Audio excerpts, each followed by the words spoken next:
That bruised man in the suit walked into my diner, and I did something I never do. I helped him. I should have just poured the coffee and looked away. Because I never, ever thought he'd do this to me, pull me right into the center of a real-life nightmare. This story doesn't end here. We're just getting started. Hit subscribe right now. Don't miss what happens next. This is getting more dangerous by the minute. The bell over the diner door screamed into the quiet night. The young waitress froze, a plate heavy in her hand. Her eyes, the color of old dishwater, locked onto the man who stumbled in. He wore a suit that cost more than her car, but it was ripped at the elbow. A dark bruise colored his temple. He glanced back at the empty street, a hunted animal, before vanishing into the last booth. The other waitress snorted and looked away. But the young woman picked up the coffee pot. She knew the weight of a lonely table. She moved toward him, her shoes sticking to the floor. His head was bowed, his hands flat on the linoleum. They were shaking. Coffee. Her voice was barely a sound. He jerked, then nodded. As the bitter liquid filled the cup, she saw the raw scrapes across his knuckles. He wasn't just passing through. He was running from something. "You hurt, mister?" The question escaped her. He looked up. His eyes held no anger, only a deep, animal fear. "Just the coffee," he rasped. She came back with a slice of cherry pie. She didn't ask. Just slid it near his hand. "We overbaked it," she lied softly. He stared at the plate. His tough face seemed to crack. Someone had been cruel to him for a long time. She knew that feeling. It lived in her tiny apartment above the laundromat. He took a bite. A piece of crust fell from his fork. A single, clean tear tracked through the dirt on his cheek. He didn't wipe it away. Twin beams of light cut through the diner window. A black sedan with tinted windows rolled to a stop right outside. The man in the booth saw it. His whole body went rigid. He threw a crumpled bill on the table. "Is there a way out the back?" he breathed, his voice tight. Before she could speak, the car doors opened. Two men in identical dark jackets got out. They moved toward the door with purpose. The waitress acted without thought. She grabbed his wrist. "Kitchen. Now." She pulled him through the swinging doors, her own breath catching in her throat. The kitchen was a wall of heat and grease. Lou the cook glared over the grill. "Who's he?" She pushed the man toward the metal exit door. "New dishwasher, Lou. For the night shift." Her lie was terrible. The man understood. He grabbed a full trash bag, hefting it like it was his job.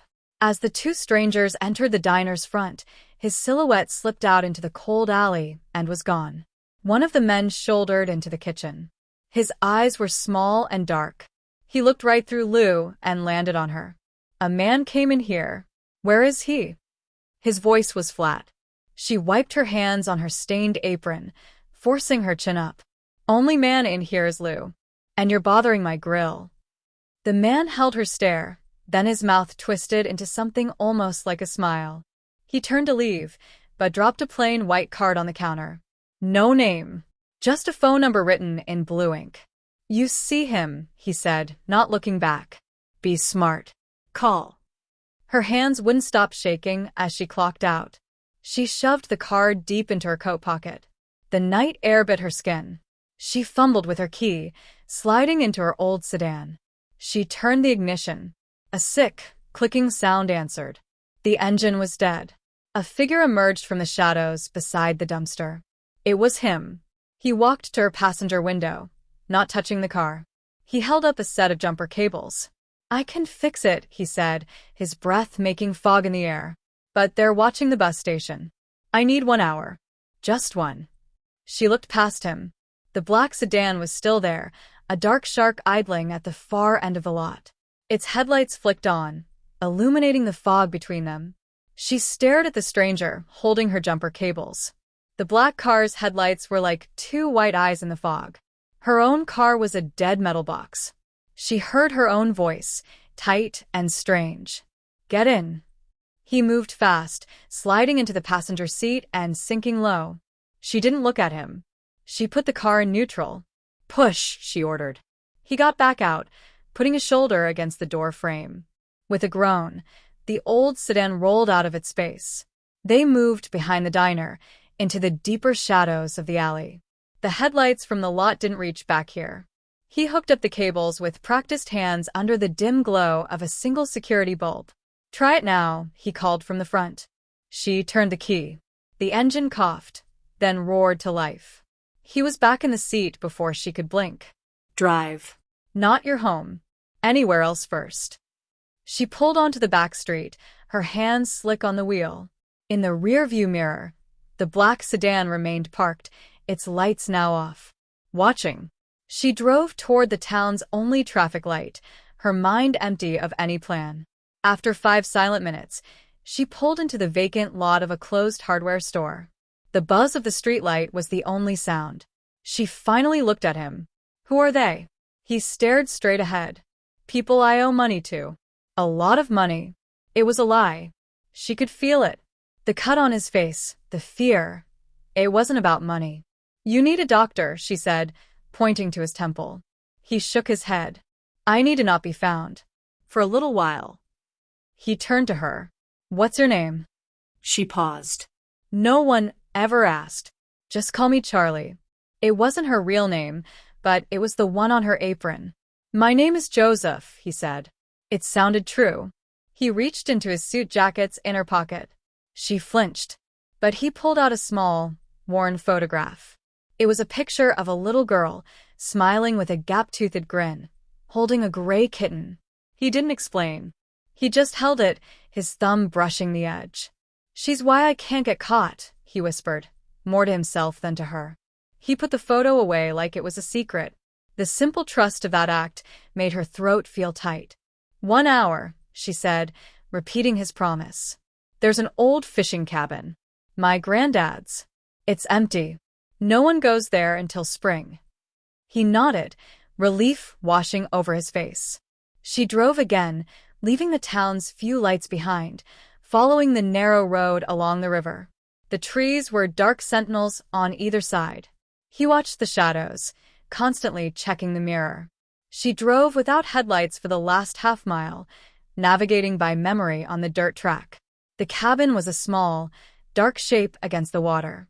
It smelled of damp wood and old dust inside. She lit a kerosene lantern.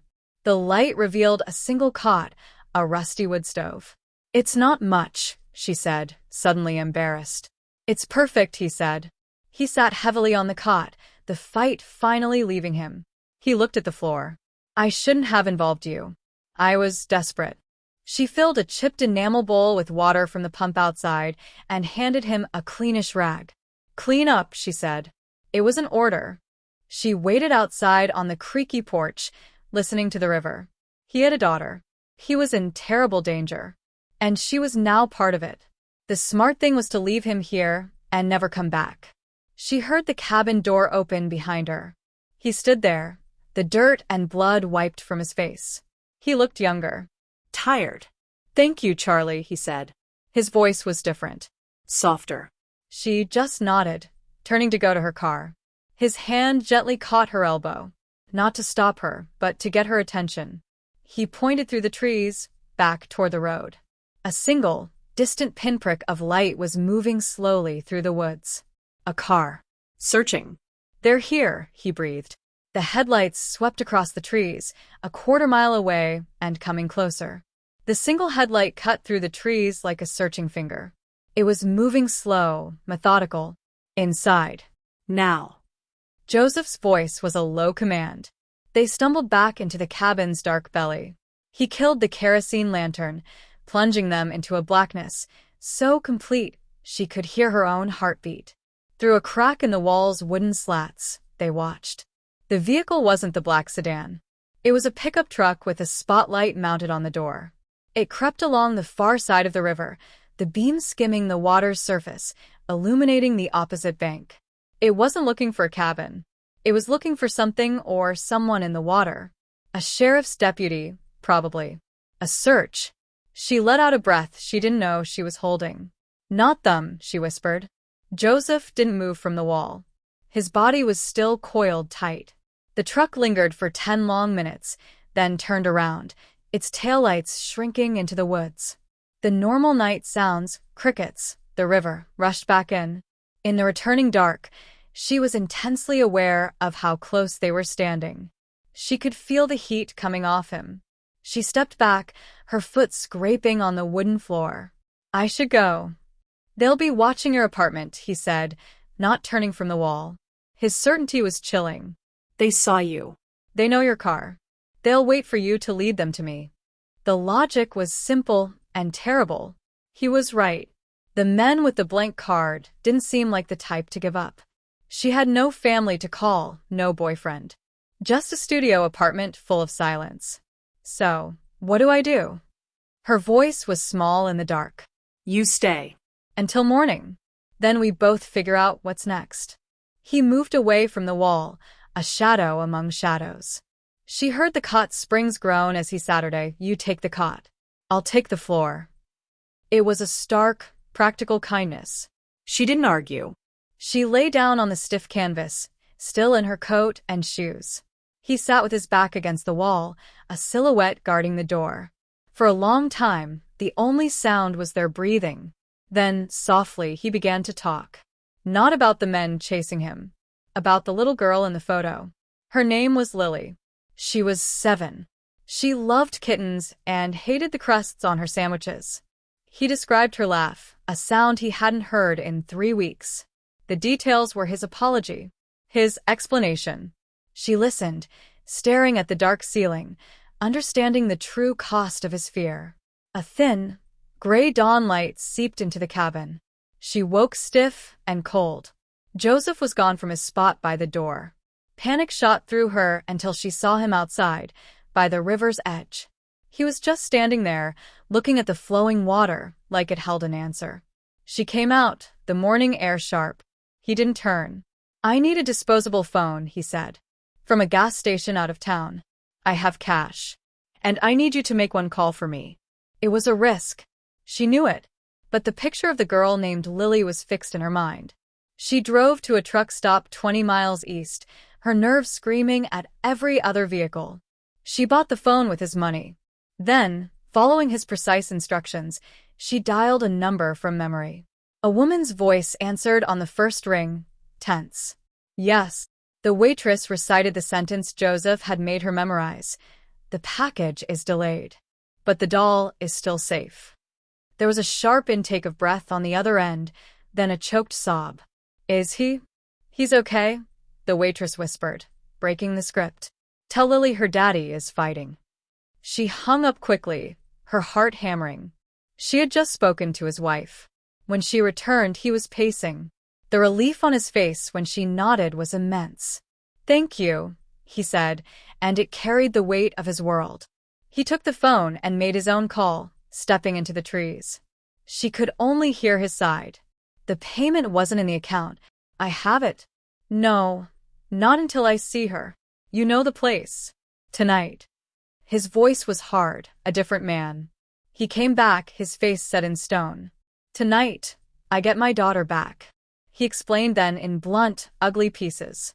He wasn't a criminal. He was a witness. He saw something he shouldn't have, a powerful man doing something terrible. To keep him quiet, they took Lily.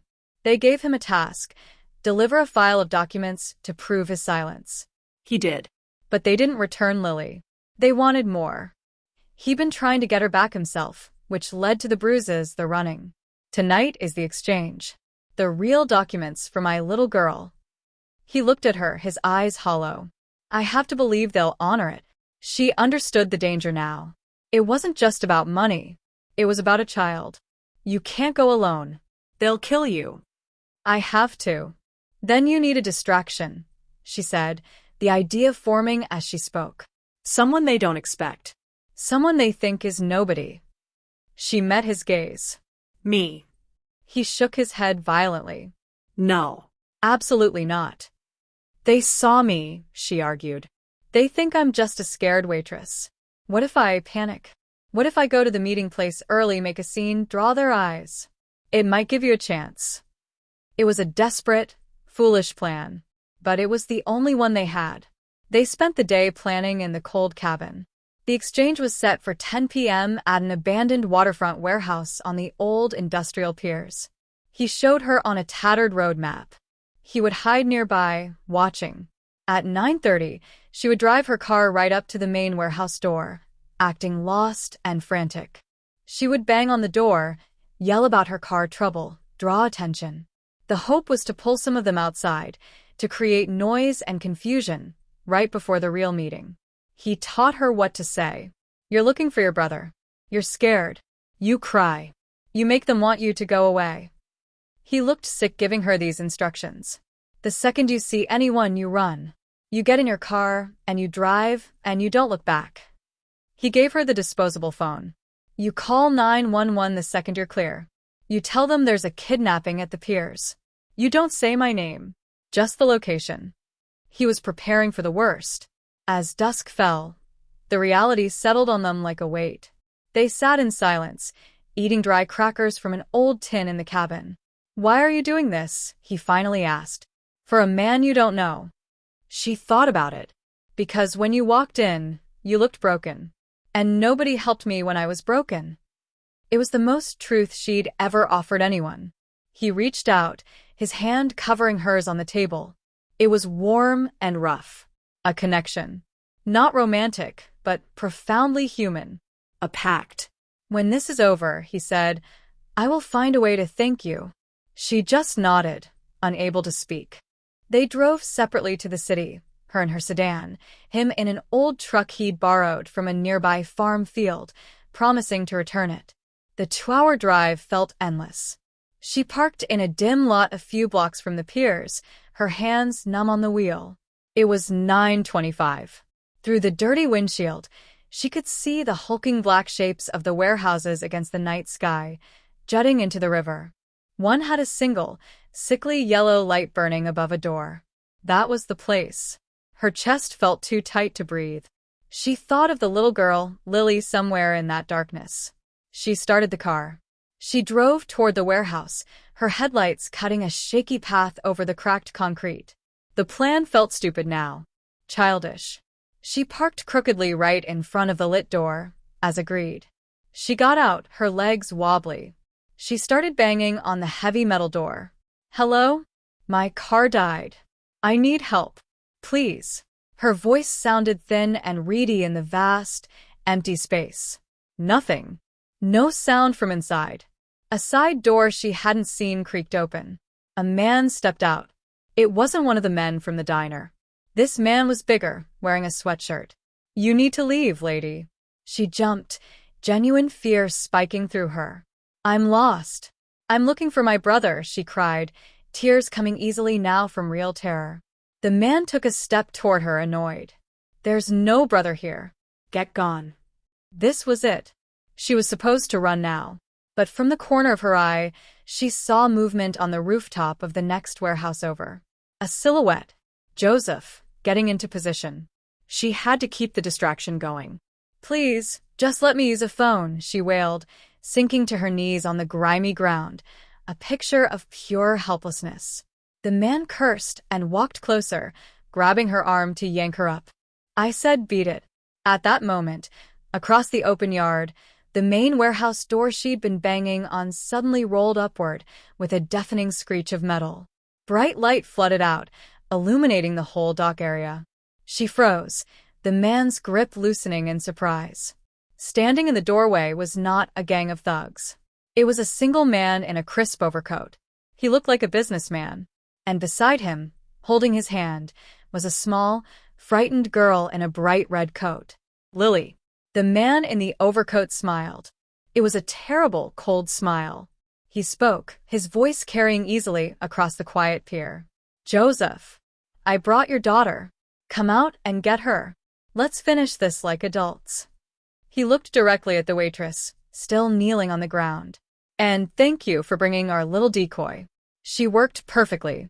The trap wasn't for Joseph. It was for her. They'd known he'd find a helper. They'd used her predictable, desperate decoy to confirm Joseph was here and to flush him out. The man in the sweatshirt yanked her to her feet, his grip now iron-tight. From the rooftop, there was a strangled sound of pure anguish. Joseph was watching and he was trapped. He couldn't shoot without risking his daughter. He couldn't run. The man in the overcoat kept smiling, patting Lily's head. Come down, Joseph. Or my associate breaks the waitress's arm. Then the other one. We have all night. The man's grip on her arm was a steel band. The little girl, Lily, whimpered, a tiny sound that seemed to echo in the vast, silent yard. On the rooftop, Joseph was a frozen statue against the night sky. The man in the overcoat, who seemed to be in charge, spoke again. Your choice is simple, Joseph. You walk down here with the files, you get your daughter. This ends. Or, we start with the waitress. He nodded to the man holding her. The man twisted her arm up behind her back. A sharp, bright pain shot through her shoulder. A gasp was torn from her throat. Stop. The word rang out from the rooftop. Joseph's voice was raw. I'm coming down. Don't hurt them. The man in the overcoat held up a hand. The goon eased the pressure, but didn't let go. They watched as Joseph slowly climbed down a rusty fire escape, his movements heavy with defeat. He reached the ground, holding a slim metal briefcase. He walked toward the light, his eyes only on his daughter. Lily, close your eyes, baby, he said, his voice trembling. The girl squeezed her eyes shut. Joseph stopped 20 feet from the man in the overcoat. Let them both go first. The waitress walks to her car. You hand Lily to me. Then you get the case. The boss man chuckled. You're not in a position to negotiate. He snapped his fingers. Another man emerged from the warehouse shadows. This one held a handgun, pointed not at Joseph, but directly at the waitress. The case. Now. Joseph's shoulders slumped. He took one last, long look at his daughter, then at the waitress. His eyes held a deep, silent apology. He began to walk forward, extending the case. This was it. He would give up the evidence and they would all probably die anyway. The waitress saw it in his face. A goodbye. In that moment, a different memory flashed in her mind. Not of her, but of him in the diner. The tear on his cheek. The way he'd looked at the pie. A father's love. A simple kindness.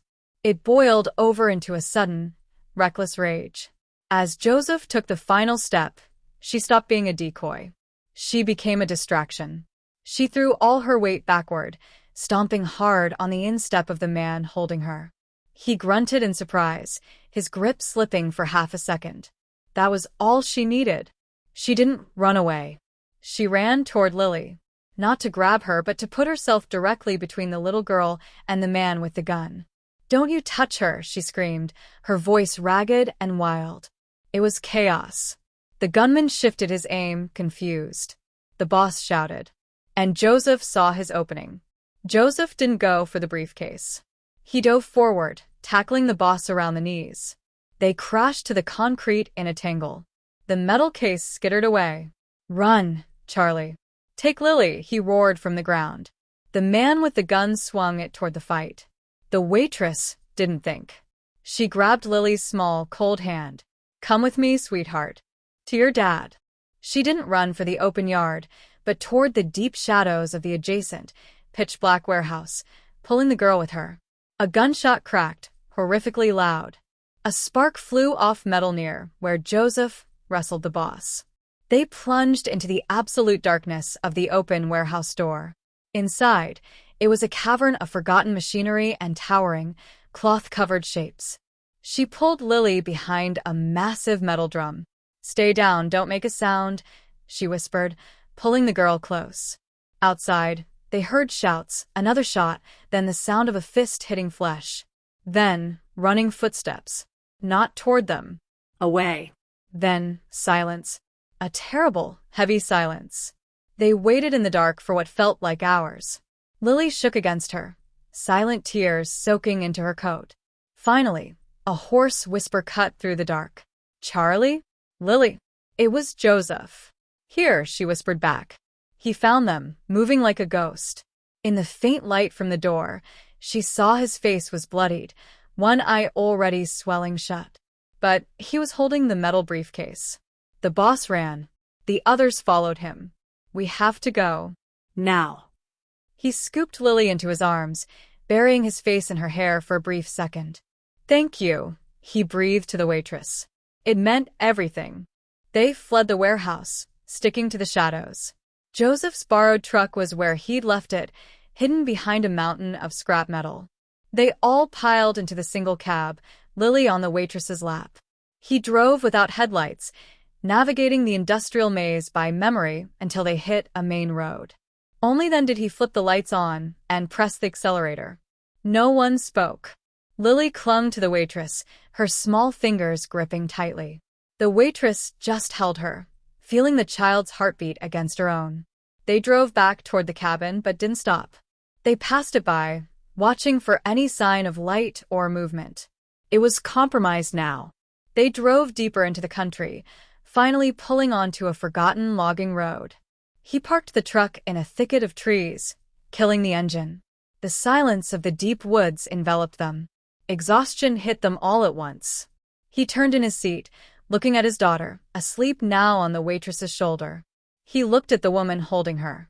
They saw the truck, he said, his voice flat with despair. They'll be looking for it. I have nowhere left to go. The gray light of dawn found them still in the truck. Lily slept fitfully. Joseph and the waitress sat in a silence filled with unspoken fears. He finally spoke, staring at the briefcase on the floor. That case, it's not the real evidence. She turned her head slowly. What? It's empty. A decoy. The real files. I mailed them. To a secure address, a lawyer who only opens instructions if I disappear. He ran a hand over his battered face. They think they have to keep me alive to find the real files. That's the only reason we're not dead. It was a clever, desperate play, but it had a horrible cost. So they'll never stop, she whispered. He nodded. Not until they have the files, or until I'm dead, and they can be sure the lawyer won't release them. He looked at her, his one good eye full of a profound sorrow. I have to turn myself in. To the FBI. It's the only way to get into real protection. For me and for Lily. He gestured to her. And for you. You're a witness now. You're in danger because of me. The idea was a shock. The FBI. Federal custody. It was something for movies, not her life. What do we do? He opened the briefcase. Inside, nestled in the foam, was a small, rugged-looking cell phone. A burner, but a special one. For one call. He handed it to her. I need you to make this call. Tell them everything. Where we are. About the warehouse. About Lily. They'll come. It will be intense, but it will be the beginning of the end. He was asking her to end their flight, to summon the authorities and step into the unknown. She took the phone. It felt heavy. She thought of her quiet, lonely life before the diner. The gray days. She thought of this man and his daughter, and the men in the dark jackets. Her hands were steady as she flipped it open. There was only one number programmed. She pressed call. It was answered immediately by a calm, professional voice. Secure line. She took a deep breath. My name is Charlie. I'm with Joseph Miller and his daughter, Lily. We are being hunted by armed men. We need help. She gave their rough location. The voice asked 2 precise questions, then said, Stay where you are. Do not approach anyone. Help is coming. The line went dead. They waited. The sun rose higher. Lily woke up, confused and hungry. They had no food. The waitress held her, humming an old song she barely remembered from her own childhood. Joseph watched the road, his body tense. Then they heard it. Not car engines. The distinct, rhythmic thump-thump-thump of helicopter blades growing louder in the sky. The helicopter was a dark shape against the morning sky.